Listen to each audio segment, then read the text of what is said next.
Um, welcome, everybody, members of Temple Beth Abraham and guests and anyone who's here to learn from Adam. So I want to welcome all of you and thank Adam for coming tonight. For those of you who don't know, Adam is, in addition to his incredible bio, which I will read to you and introduce him with, he is also the son of our congregants. Where are you? There they are, Claire and Steve Zucker. So it's nice to have you here, Adam. Adam is an artist, a curator, and educator from New York City. He has a master's in art history, museum studies, and an advanced certificate in art education. Adam is certified to teach K through 12 visual art education and has classroom experience facilitating students' self-discovery and expression through art-centered learning. From 2011 to 2014, Adam was the co-founder and artistic director of Et al. Projects, a Brooklyn-based gallery committed to showing emerging contemporary artists and under-recognized historical artists. As an independent curator, he has organized multiple gallery and museum exhibitions. His writing has been published in Berkshire Fine Arts, Critical Read, Black Cat, POZ Magazine, Sculpture Magazine, and numerous exhibition catalogs. Adam is the founder and author of Artfully Learning, where he writes about contemporary art through the lens of education. He is also the curator and archivist for the estate of Irving Kriesberg. And Adam, we welcome you here today. Thank you. Thank you, Liz. Hello, everyone. Pleasure to be here on this evening, virtually, but it feels nice to see everyone's faces, and I'm excited to present some of the work by Irving Kriesberg. I'm going to share my screen and we can get started. Let's see here. Okay, present. So this discussion, this talk, it's called Biblical Tales and the Modernist Movement. You will see why here. Throughout the presentation, I'm going to show work by Irving Kriesberg, who was an American artist, born in 1919 and passed away in 2009. A lot of his work comes from, as most art does, from the experience of the artist through his time, and also from influences of his background in the past. So for Irving, that's a combination of a lot of different influences, from including his travels, which we'll talk about as we take this journey.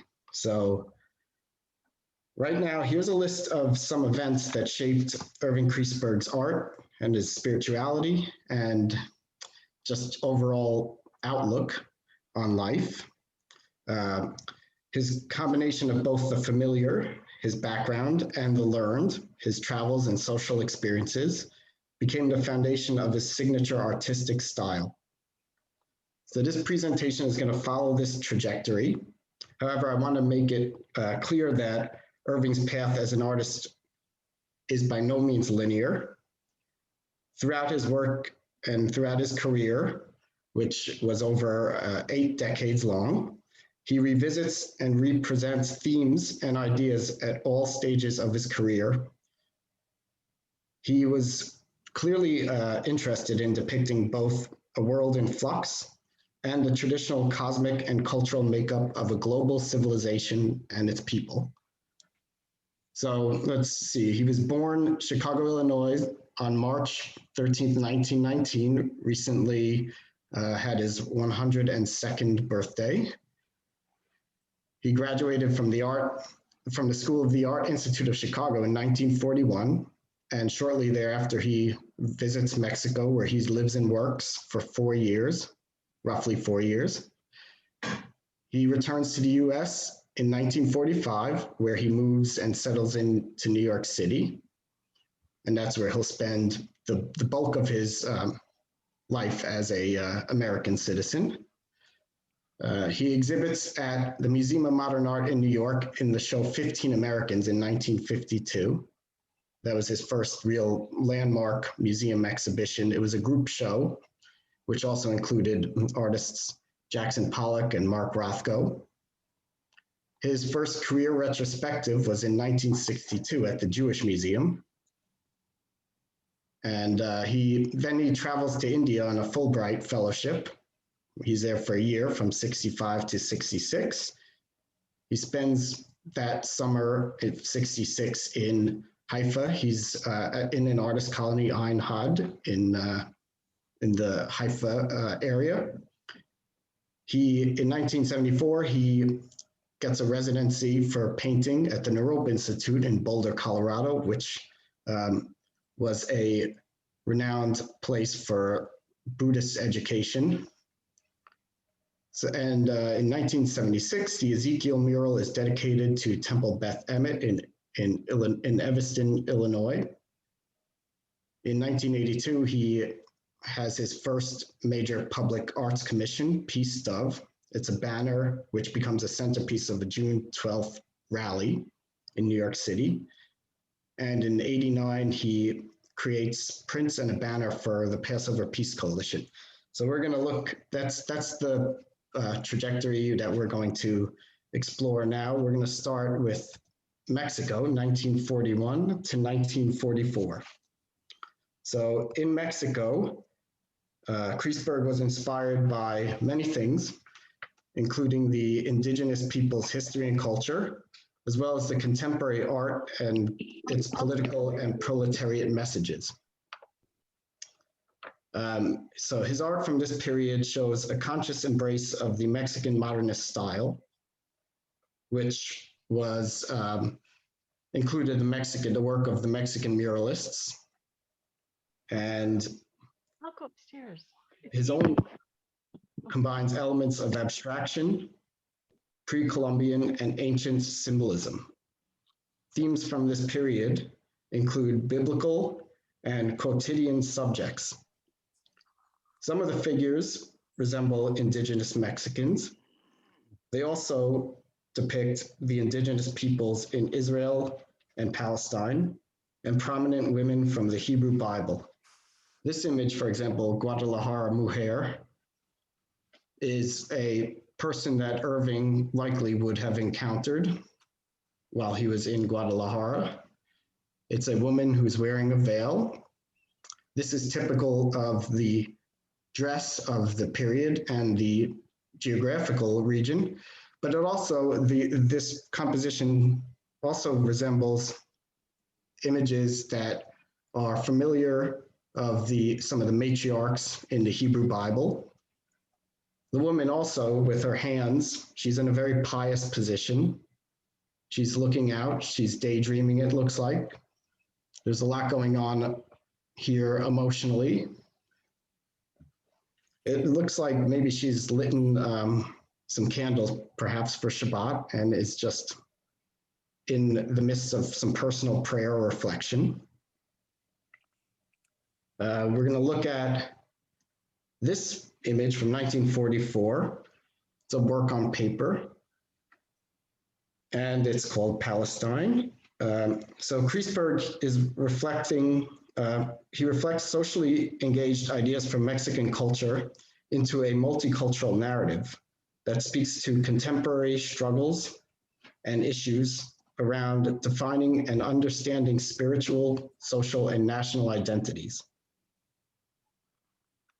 The representation of the dignity and strength of the working class and an ode to multicultural roots was most inspired by the murals of Jose Clemente Orozco, who was a personal hero. And while Kriesberg never personally met Orozco, was definitely someone that he admired and greatly influenced his work. So here's an image of Palestine picturing the working class, images that were very typical in Mexican muralism. You have people building the framework for their settlements. You have Jerusalem in the background there, you can see the old city. Here is some agriculture. They have an oxen or cattle showing the agriculture, another key theme in the Mexican modernist, a lot of Mexican modernist murals. You have a woman nursing and children learning. So it's domestic life is depicted. It's celebrating the worker. It's celebrating the everyday. And these are common people. This was a big thing for modern art, social realism, which was the work that Irving first came in contact with in Mexico, and also during his time in Chicago, which was a very big social realist location. So I have here a juxtaposition. Here's a work by Jose Clemente Orozco called The Working Class from 1926. And you can see some of both the stylistic, the compositional elements that are similar. Sorry, let me go back there. And as well as just some of the subject matter, the themes here, the women dressed similarly, they look similar. So Kriesberg is probably modeling these figures from the people he saw and encountered in Mexico. And you have the man without the shirts, the workers, they're working hard in creating buildings and agriculture, and it's all for the people. And that's what Irving, the most memorable thing for Irving that lasted throughout his career was the idea of art for the people, art that depicts the everyday life, whether it's literal or spiritual elements. But that idea of an art that is accessible to everyone, Irving mentioned when we spoke that was probably the most profound thing that he took away from Mexico. But he clearly took away a style as well, and that style has evolved into a more personal style that we're going to look at as we go along.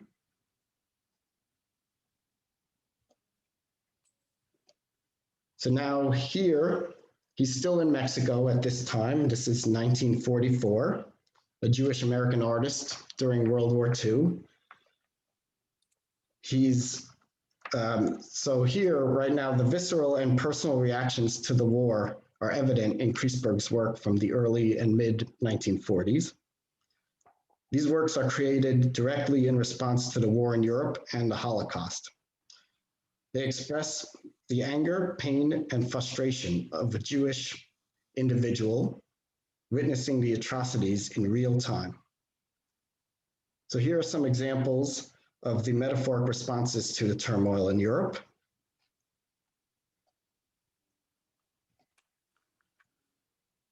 Painted in 1944, Resistance, also titled Warsaw Ghetto, is an expression of courage and spirit in the face of dehumanization and oppression. In 1943, Jewish civilians in the Warsaw Ghetto fought back against the Nazi occupiers.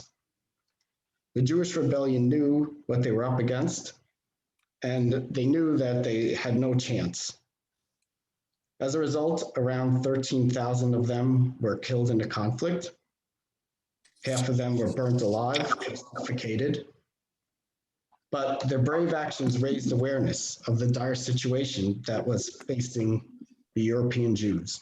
Something heavy like this? The whole world learned of their plight at large, and the news of Nazi atrocities deeply affected Jewish people throughout the world. Kriesberg was clearly compelled to respond with this gouache painting, depicting the Nazis as shown here on the right-hand side of the painting as inhuman, non-human machines of war. The Jewish resistance fighters on the left of the painting are symbolized as spiritual warriors. They're emerging from the flames. One of them is on fire, and they are carrying, and the other is carrying a Torah scroll close to their heart. So the other one who is advancing towards these Nazi war machines, it has in his hands these daggers, which resemble the Torah scroll handles, the Etz Haim. And overall, in this painting, we see a expression of righteousness persevering. Let's see, this one here, Sinai, is actually quite relevant because of Passover upcoming.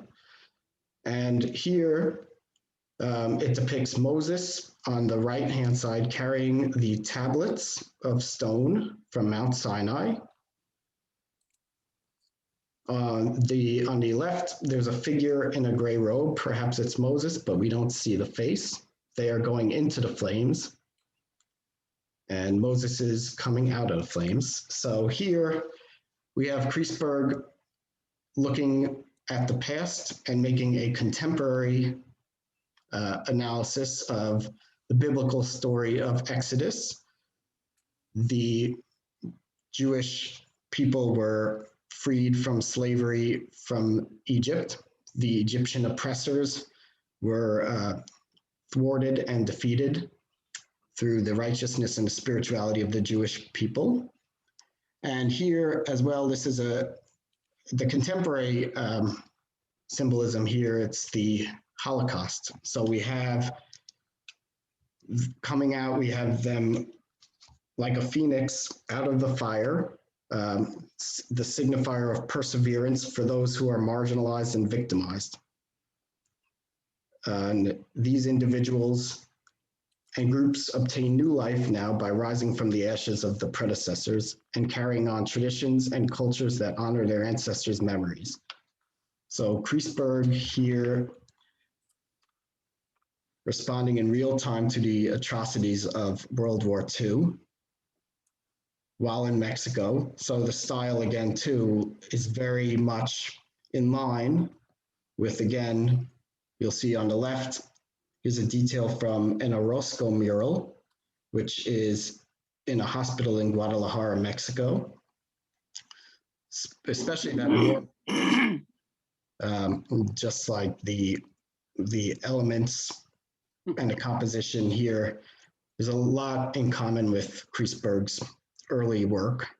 And it's his ode to his own, just like the Mexican modernist mind, their culture, both their spiritual and collective culture. Irving is doing just that with his own culture and responding to issues that are important to him and his people.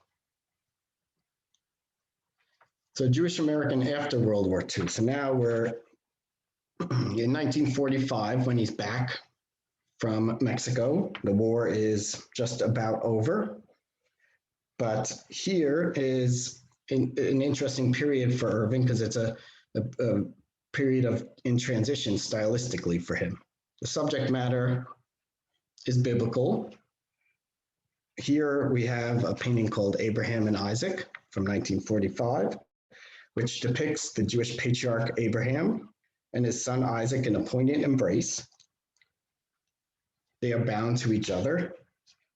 It's unclear in this scene if this is taking place before or after Isaac is offered as a sacrifice. Kriesberg's leaving that up to the viewer, as is the case in much of his work. Aesthetically, this painting is a bridge between his explorations in social realism, which were familiar to him as we saw from Mexico, but also from Chicago, which was a hotbed for many social realists, especially at the Art Institute of Chicago, where he studied. So he's transitioning, though, from this social realist style to a more expressionistic style. So from expressionism, most known from the German strain of expressionism, which was a response to the atrocities during World War I. It comes to America. It's popular among a faction of American artists, many of them Jewish. And it's a good way of expressing the turmoil and social issues that are happening in America. So this is a style that we'll see Kriesberg develop more and actually really form something that becomes more signature as he goes along. This next painting here is called Jacob's Struggle. And this one is from 1946. It's in the collection of the Jewish Museum in New York. And in this composition, he's getting far more abstract than previous paintings that we've looked at. It's also a very gestural painting. You could see, if you look carefully, it's hard maybe to see it virtually, but in real life, this painting is full of movement with the brush strokes and the color that he uses to build up this composition. Here, this is a very prime example of Kriesberg's interest in his explorations into the expressionist mode of painting. The narrative in this one, clearly we get it from the title, it's Jacob's Struggle, representing the story of Jacob dreaming, Jacob's ladder.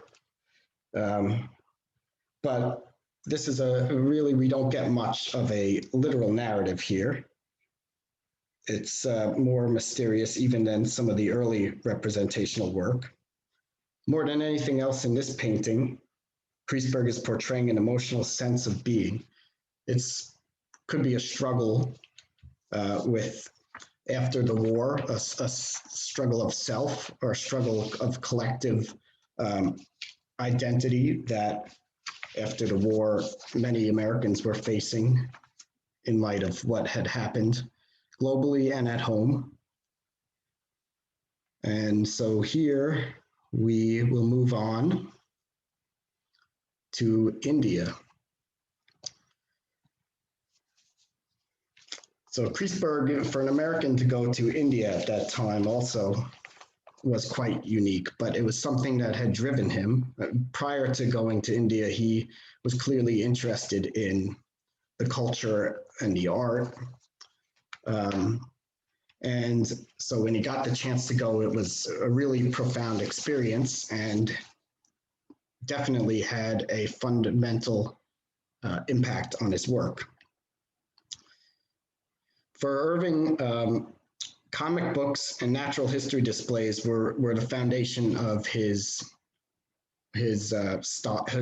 imagery and his aptitude for rendering the figure, most specifically flora and fauna, came from childhood drawing sessions at Chicago's Field Museum. His poetic sensibility, offbeat humor, and playful animal narratives that would be present, we'll see in this time period going forward really, was rooted in his obsession with the comic strip Crazy Cat by George Herman. Kriesberg would go on to develop his own idiosyncratic aesthetic vocabulary through a cast of animal characters, sequential imagery a la comic strips, and unconventional layouts and methods for presenting compositions. So it never adds up. This is an acrylic painting on paper that alludes to Kriesberg's interest in zoology and comics. The narrative is nonlinear. Its meaning is left up to the viewer, but we could see the layout. It does resemble a comic strip or the comic book layout. You have individual frames where the images are contained. Also, elements of Asian art and spirituality can be interpreted from his 1960s works. Many like this were created during his trip to India. He was inspired in India by the temple friezes and the imagery that he found on the facades of temples or Buddhist caves. And these images would depict Buddhist and Hindu themes and symbols. So these paintings reflect what he was seeing and observing in his own way. We'll take a look juxtaposed with, here's another one called Mutations. We'll take a look at this now juxtaposed with some of these temple reliefs. These are carved usually in the Hindu and the Buddhist art from India. They're carved into the stone facade of the temple. This one is the Konark Sun Temple. You'll sort of notice how images are contained in a similar way in these sort of compartmentalized. There's some animals. There's some of these, the figures in movement are similar.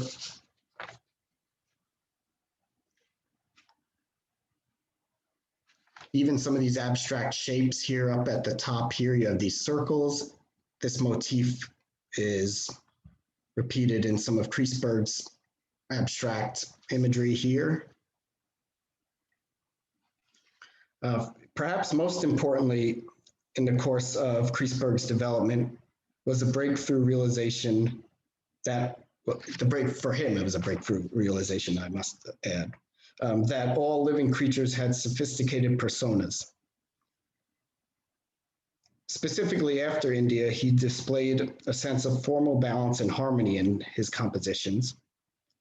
Animals then became vessels to depict the overall connection between living things and a natural and spiritual environment. So that idea that everything had a soul was made even more profound when he experienced it in the work of Hindu, Jainist, and Buddhist works of art. The lasting influence on Asia's lasting influence on Irving's art, I should say. Here is a painting from 1980, Down from the Mountain, where we see an ape-like figure coming down from the mountain with its arms raised over its head, forming a diamond shape. Alongside the ape, there is a stork. The background of this painting is expressively painted with bright colors in an abstract design that resembles a yantra, which is a yogic mandala. If you look at some images of yantras, you'll see what I am talking about. I did not include one, so if you Google it, you will see some examples. This painting can be interpreted as the ape as Moses returning from Mount Sinai, or it can be one of the principal deities within Hinduism, either Brahma, Vishnu, or Shiva, and the bodhisattvas, who are enlightened figures in Buddhism, figures on their way to total enlightenment, like the Buddha himself. And let's see, we're going to see some comparisons now of these interpretations that I just mentioned. The first is a really well-known painting by Rembrandt from the mid-17th century of Moses breaking the tables of law. Should be tablets, I believe. But anyway, you see Moses's hands. He's coming down from Mount Sinai, the mountains in the background. The hands, very similar to the hands of the ape. And clearly the image, the title Down from the Mountain, really first thing you think about is returning from Mount Sinai, at least the first thing that I thought about. Here, the next example comparison here is a bronze of a bodhisattva, a Tibetan bodhisattva. And as you can see here, this bodhisattva has 1,000 arms, each holding a sacred object. And the formation, you'll notice the diamond formation here, clearly relevant to the diamond formation in this painting.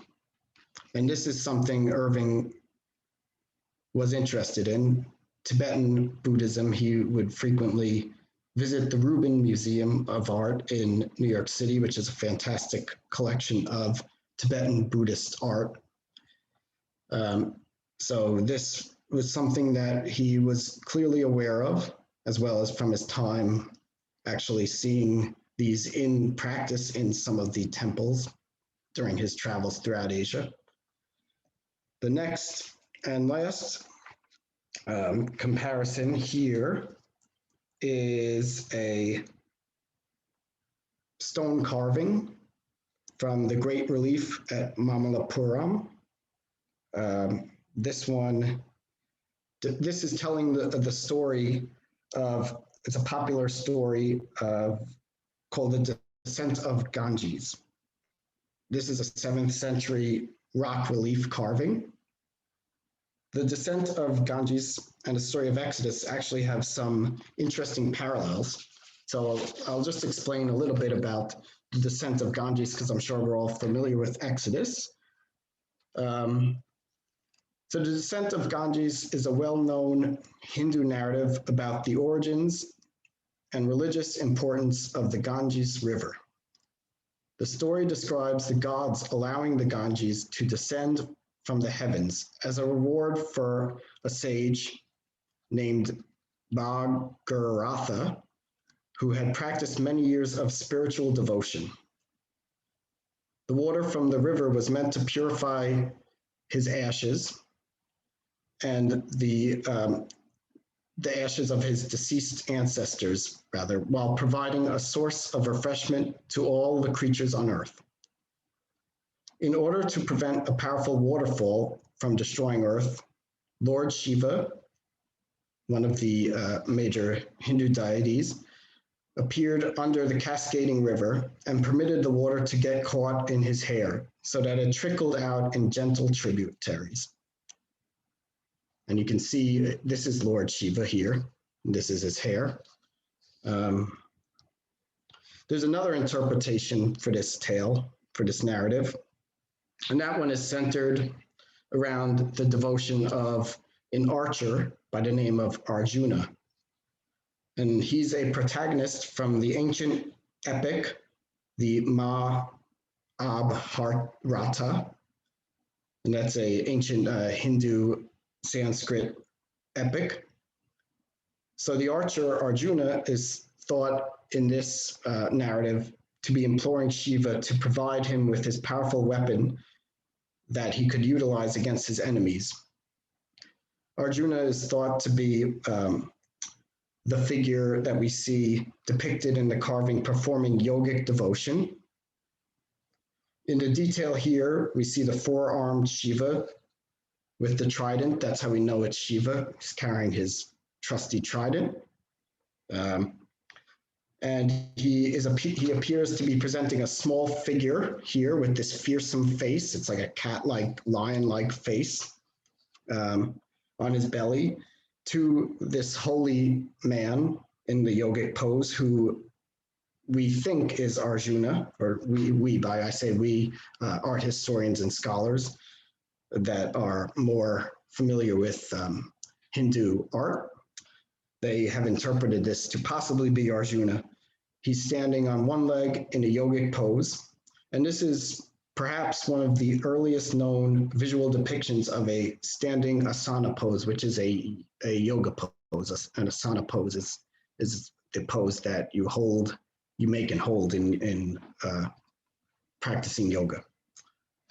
So clearly, there are both the Jewish influences and the Hindu influences in this one painting. It's a lot to unpack, but it's clear that Irving was taking it all into consideration when he made this work. Now we're into the 70s. So in the early 1970s, Kriesberg began working on a large outdoor mural for the city of Jerusalem. The plan itself never materialized due to the Yom Kippur War and budget restraints. although preparatory work for this project was displayed in then Mayor Teddy Kollek's office. So here we have a few sketches and work that was created during this time. Some of it appears in mock-ups and maquettes and preparatory materials for the unrealized mural.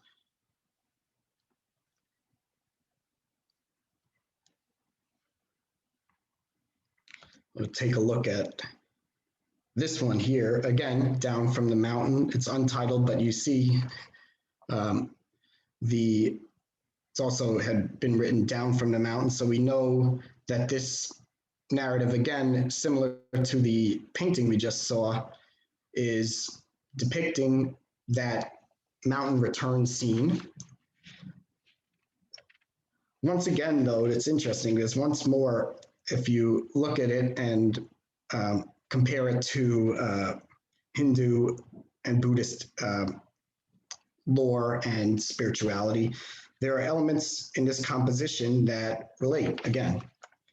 So we have this sort of almost stick figure here, this really cartoony figure who we assume to be Moses here. He's riding upon a lion, and this lion symbolizes the ancient kingdom of Judah, as well as an archetypal emblem of modern Jerusalem. The lion also becomes a vahana, which is an animal vehicle that carries the Hindu deities. Durga, the Hindu god Durga, is most commonly depicted riding a lion. Durga is the goddess of protection, who unleashes her divine wrath against the wicked for the liberation of the oppressed, and entails destruction to empower creation. So this is kind of similar to how Moses, as a vehicle for Hashem, releases destruction upon the oppressors of the Jewish people and leads them to Exodus, leads them to the Promised Land. We'll see, while the mural never actually happened, we do have a large painting here. This is a 7-panel painting, and this is it on display at Beth Emet Synagogue in Evanston, Illinois. It is called Ezekiel from 1971, and it references the biblical passage Ezekiel 37, the Valley of Dry Bones. The story is infused with symbolism that signifies the strength of the Jewish people and their spirit in the face of adversity. So Kriesberg here is depicting the section of Ezekiel with these big birds here, this giant bird, and a few other, you'll see there's birds throughout the painting, throughout each panel. These are the Bar Yochani, or Ziz, these gigantic birds who in a symbolic manner are kings of the fowl and majesties of the sky. In tradition, in Jewish tradition, and in the Kabbalah, they are tied with the angels. These birds sing God's praises, and also they are served as a delicacy to the righteous when the Messiah does actually get here on earth. The Ziz, therefore, are a reward for the hardships endured during our time here on earth and our perseverance. So, tied to the mystic interpretation is Kriesberg's statement of Jewish persecution throughout the ages, culminating with the Holocaust. He indicates that the passage of Ezekiel, together with the symbolic Ziz, represents the resurrection of Zion, as well as the ingathering of all the Jewish people. The diaspora is reunited here. And this painting is also, another title for it is the resurrection panels. This one right here is currently on display at Beth Emet Synagogue in Evanston.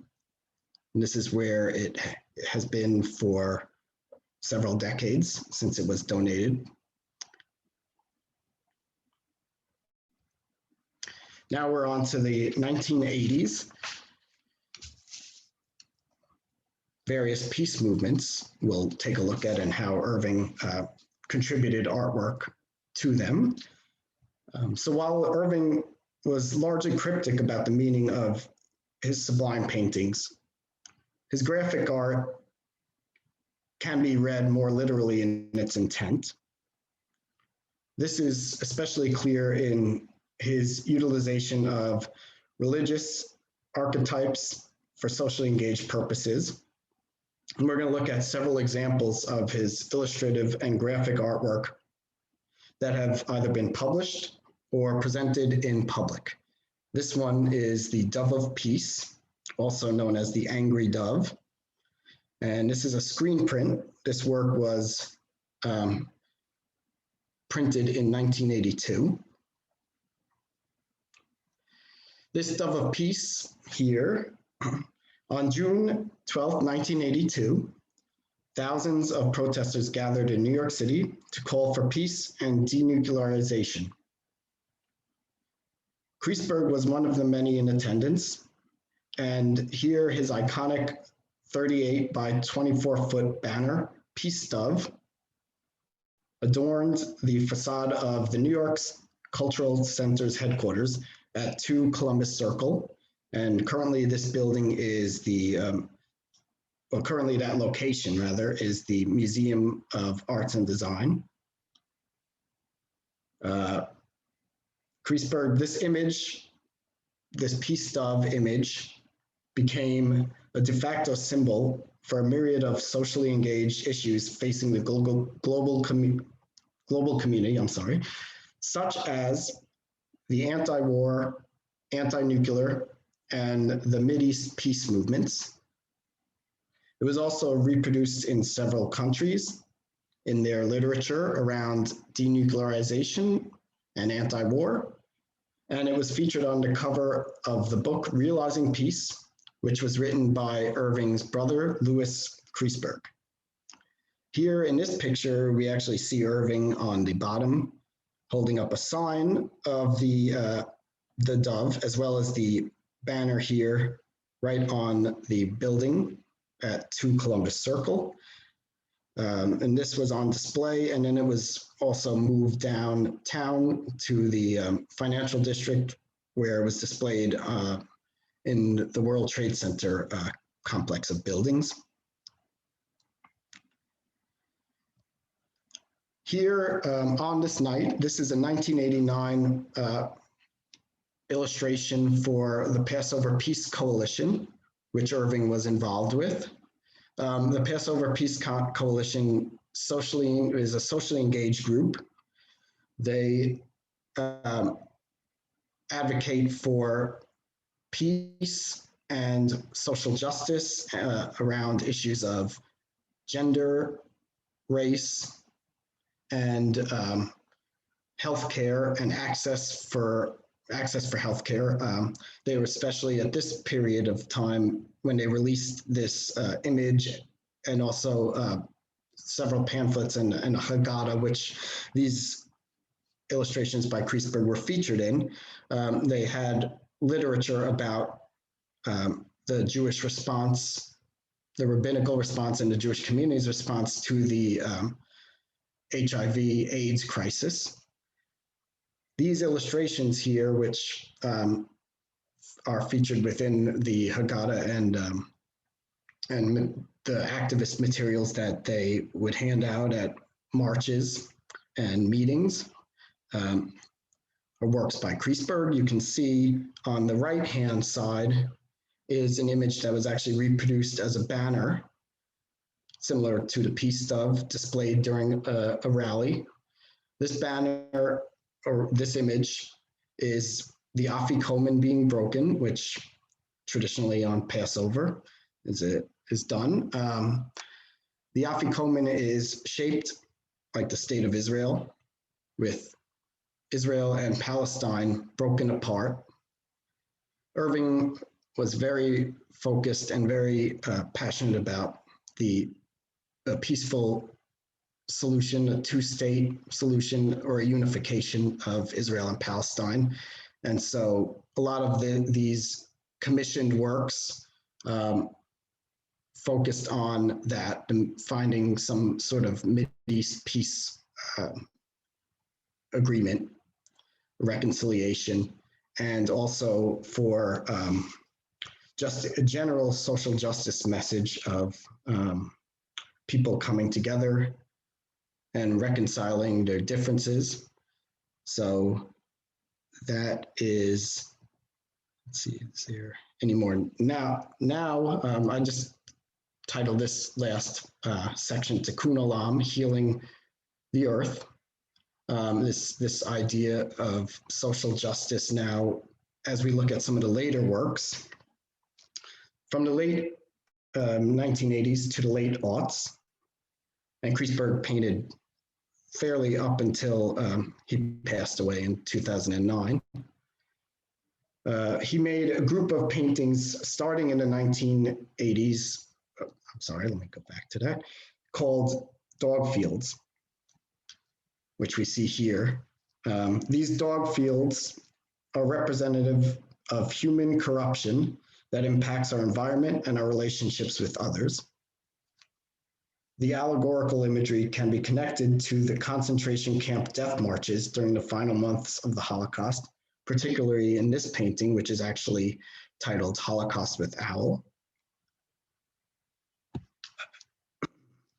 And in this one, we see the dog field he called because there's a very cluttered, very fluctuating scene here of figures going across the landscape. In this case, these figures are skeletal. In other cases, they're animal imagery and a mix between animals and humans and skeletons.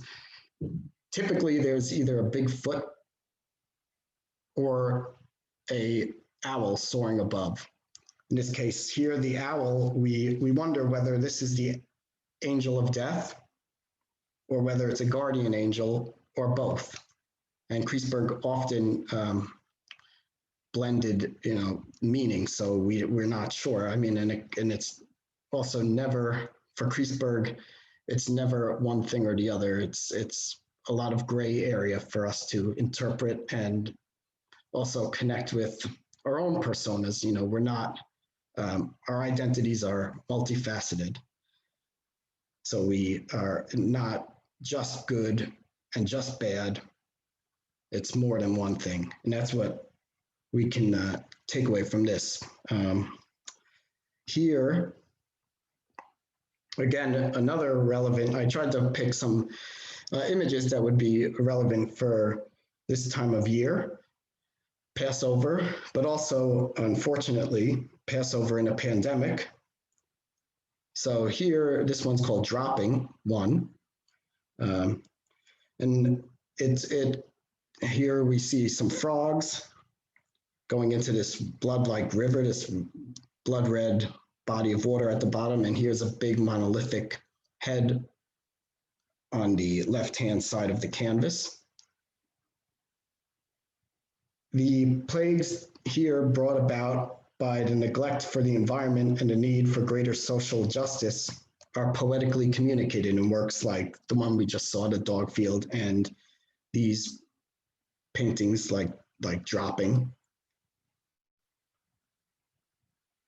Kriesberg, here we have, he also, some of his cast of characters, if you look at more of his work, and I'll give you some links for that towards the end. His cast of characters, frequently, we've seen the owl, the white owl, usually white, here is on the right-hand side in a more geometric, abstract portrayal of that white owl. He also had this red devil figure, which sometimes stood in as a self-portrait for himself. So this kind of devil or Pan-like figure and the white owl are often engaged in adversarial roles or just in these sort of both comical and conflicting relationships. Here, actually in this painting called Assistance, is more the owl's actually helping this figure up from a ledge.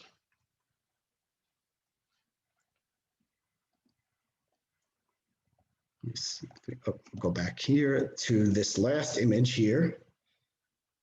Green Dormition. This one here is about a return to nature. And the Dormition is a popular symbol in Buddhist lore. It's also the Dormition of Mary in Catholicism, but for Irving, with the animals and just this big humanoid figure, we interpret it based on his interests as the Buddhist story and narrative. Symbolic call here to behave and act benevolently to our environment and towards one another. So at the end of life, this figure who was committed to nature and to the animals is being honored by nature and the animals. You have the white owl again looking off into the distance as if he's guarding this figure. You have some figures here in mourning looking over him. There's some of the birds that were featured in that Ezekiel mural panel. And all of these figures are lions, popular during the 1960s, symbolic of both the Buddhist and Hindu artwork, as well as the Lion of Judah. So it all comes full circle here in this painting in 2004. So this is a late work, 5 years before Irving passed away. And that's where we'll end this journey. But I hope that you will continue exploring Irving's work. And these are some links to do so. I will put them in the chat. I think I'll just copy them at the end and I'll put them in the chat so that you can see them, but I'll leave them up here for a moment if you wanted to record them. It's the website, the estate of Irving Kriesberg's website, the Instagram and Facebook account, because social media is such a great way of connecting and sharing, and on that too, contextualizing works of art. And then Irving's work is on Artsy. There's some work that's available on Artsy through a gallery. His recent New York exhibition, which was a display of movable works from the late 1950s. Some of those works are available to view on Artsy still from that exhibition.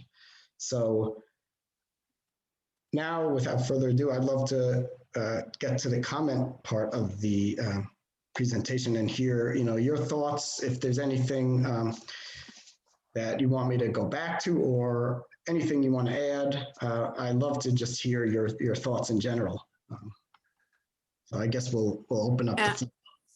Adam, this was absolutely wonderful, really enlightening. Thank you. Thank you. And are any of his works for sale? Yes, I mean the works that link on Artsy too. On Artsy? There's several paintings.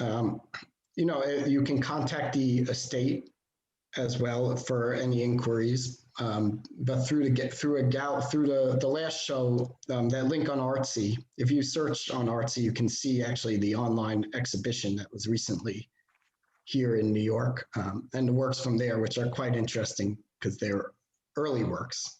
I didn't show any of those in this presentation, but Beautiful. yeah. So Thank you. I had a question, Adam.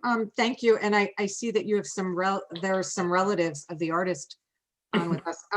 In the India portion in the 60s with the zoology fascination and all those influences, was there no sculpture? Did he not engage in sculpture at all? It seems like with zoology images, to make it into a flat panel comic strip format, that seemed that was an interesting choice. Was he always in that genre? That's a fantastic question, Jennifer. Yes, he did do sculpture. He was a pretty prolific sculptor in ceramic too. So yes, I mean the ceramic clearly that I didn't mention his interest in ceramics came about in Mexico actually. So in the 40s, but the ceramics are a lot later. I mean, I think the output of ceramics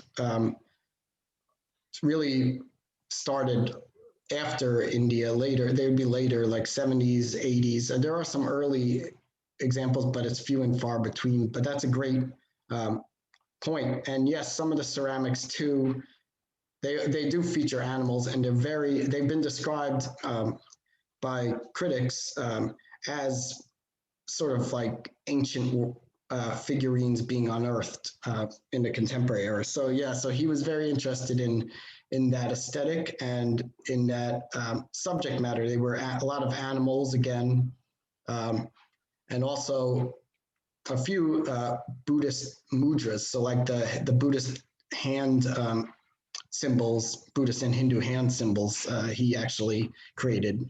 So they're very comical again too. Like the idea of the comic strip, like the hands themselves are sort of like big cartoon hands. But for Irving, I think it was a way of making something learned familiar. So he's putting the knowledge that he's learning and experiencing in India in this familiar context by incorporating a comic strip format and imagery. Adam, so again, thank you very much. A very informative presentation. I was just wondering, like you mentioned a few influences of other countries and other artists, but frankly, a couple of times I was looking at some of his paintings and thinking of Marc Chagall. I was wondering if at any time he felt that he was influenced in any way by Marc Chagall's work. Sure. And Chagall, of course, very influential artist, very sort of the canonical modern Jewish painter from an expressionist. Irving, there is actually an image I was looking through, and I didn't include it in this presentation, but it's very Chagall. I'll post it on social media, so if everyone follows, along on the Facebook or Instagram, I'll post that. It was a gouache painting from Mexico that is very Chagall. You'll see it's in vein of Marc Chagall, and it's also, but it also is Frida Kahlo, and it's also so it's this mix. He's clearly Chagall was on his mind, which is a rare thing. I mean, Chagall, to be honest, it never really came up in conversations. Irving's main artist in Mexico was Orozco, and then in Europe, he responded, of course, to Matisse. A lot of his sort of mature work that happened, in the 70s and 80s and onwards to when he was having those bold colors, in addition to the colors that he saw in India. They're very Matisse-esque. And then, of course, Max Beckmann, too, for the figurative expressionistic element. So yeah, there's a lot of, but Chagall, that's a great point. And I was actually thinking of including that work, but it's actually such like a rare work of Irving's that, it didn't really even fit into the narrative. So it's interesting that you brought up Chagall, because that was on my mind too when I saw that. So thank you.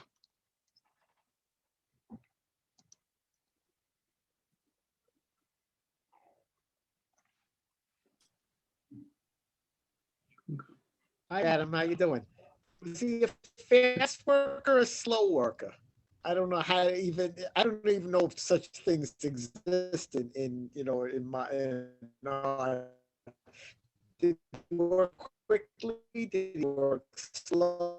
Did he was things faster work for him?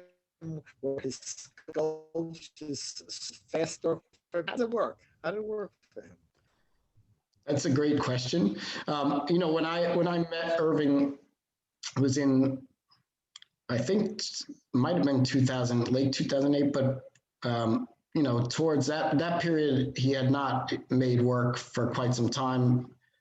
He wasn't able to, so I never actually witnessed his studio technique. But from documentation and works in progress, he was an expressionist artist, which a lot of the time what he envisioned in his head went right onto the canvas. But there is evidence that he was very meticulous, and he had ample amounts of sources, both culturally and also through drafts. He would create sketches, studies, especially for works like the mural that went over the course of months. But other times, he would create a work very quickly. He worked quite large, so and with oil paint, so it did. Time was of the essence because of the medium he was using. The works in clay, of course, also was more time-based. It takes a lot of time, so it's a mix. I mean, I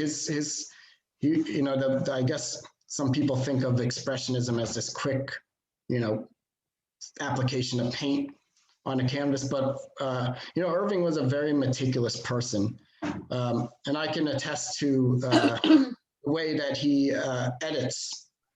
And edits, whether it's editing himself or editing my writing, that is something I think that went over. You're very meticulous about that, so I would say he was a hard worker, and he developed these ideas over the course of many years. So yes, that's an excellent question, though. I wish there was footage of him working to share, but if there is, I would definitely post that on social media.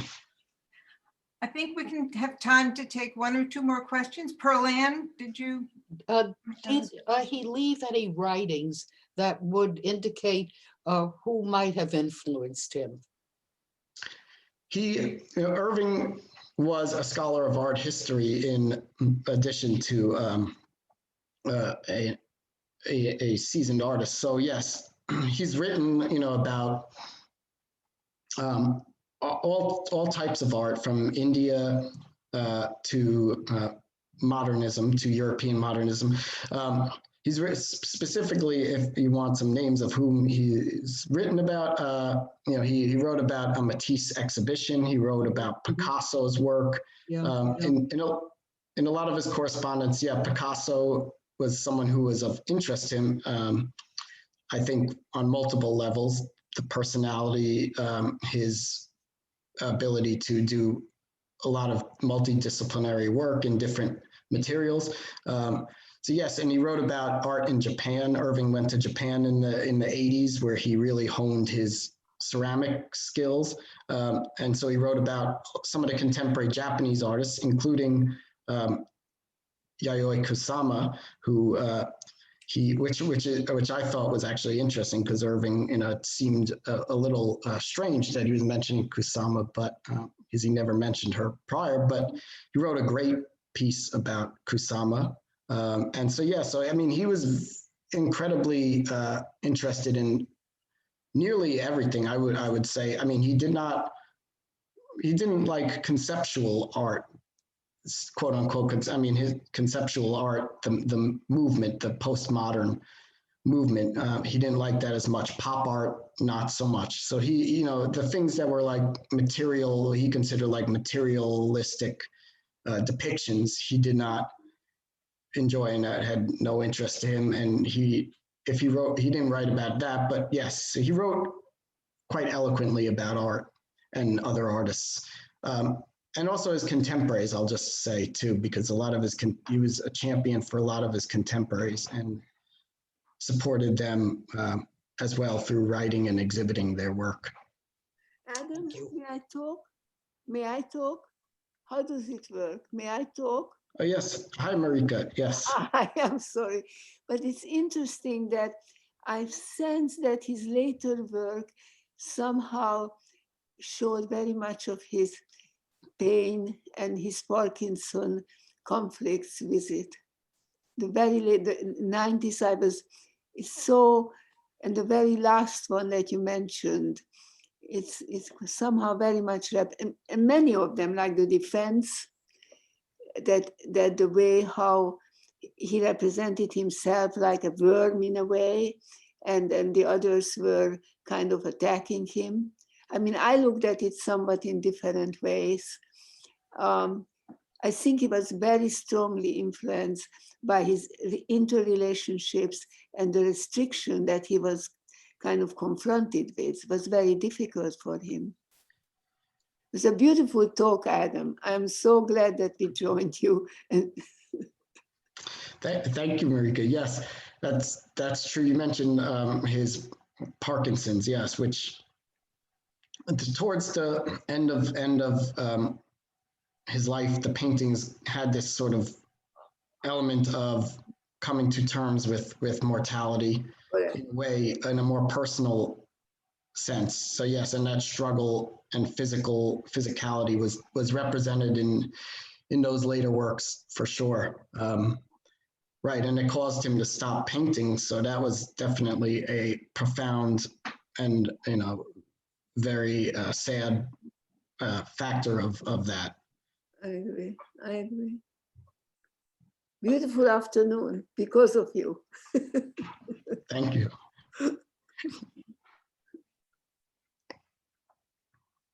Let's see. I have a question. Yes. First of all, it's a wonderful presentation. I learned so much. Thank you so much for doing this. And my question is which country do you think had the most influence on his art, or do you think it was equal? That's a great question, and I mean, in my personal opinion, it was India. Mexico had a very profound influence on his technical skills and ability, and but he was painting Jewish themes in that social realist style. But in India, he really developed his own, I would say, uniquely Kriesberg style, and that was due to the animal, just that realization of that spiritual realization of the animals, of animism and animals having the souls. So Yeah. So India was I would argue was his most profound Yes. place that he visited, and throughout, he would speak about it fondly. The years after, he went back, but it's definitely here in New York City, he would visit museums to look at Indian and South Asian art, Yeah. especially Tibetan art. So that had the most impact, I would say. Yes. Okay.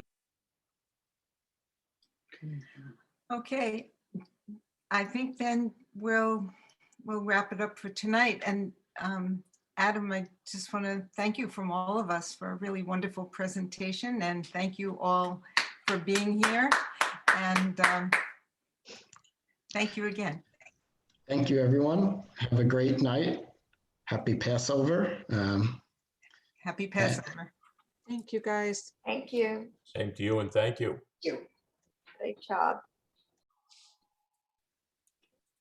Nice job.